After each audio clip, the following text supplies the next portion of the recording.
Près d'une semaine après que des inondations meurtrières ont dévasté le nord-ouest de l'Allemagne, les habitants continuent la tâche ardue de nettoyer leurs maisons et de récupérer ce qui reste de leurs biens.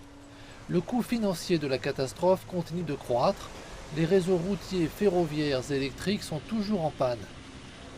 Arrivée dans la ville de Bad Münstereifel pour se rendre compte des dommages, la chancelière Angela Merkel a promis près de 500 millions de dollars de financement d'urgence aux victimes des inondations.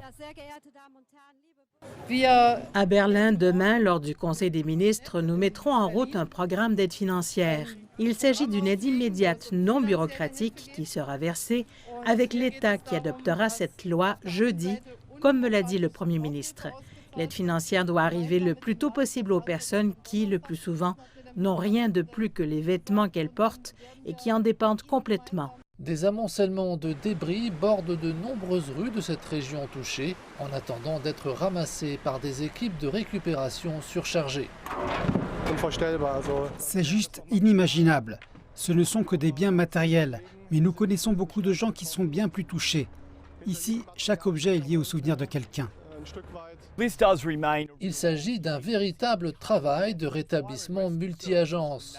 Comme on peut le voir, des équipes de pompiers et de secours sont arrivées des États voisins. Il y a le service d'ambulance, l'armée allemande est présente et la Croix-Rouge allemande coordonne les dons. L'eau en bouteille reste l'une des choses les plus demandées, les autorités affirmant que l'eau du robinet n'est toujours pas potable.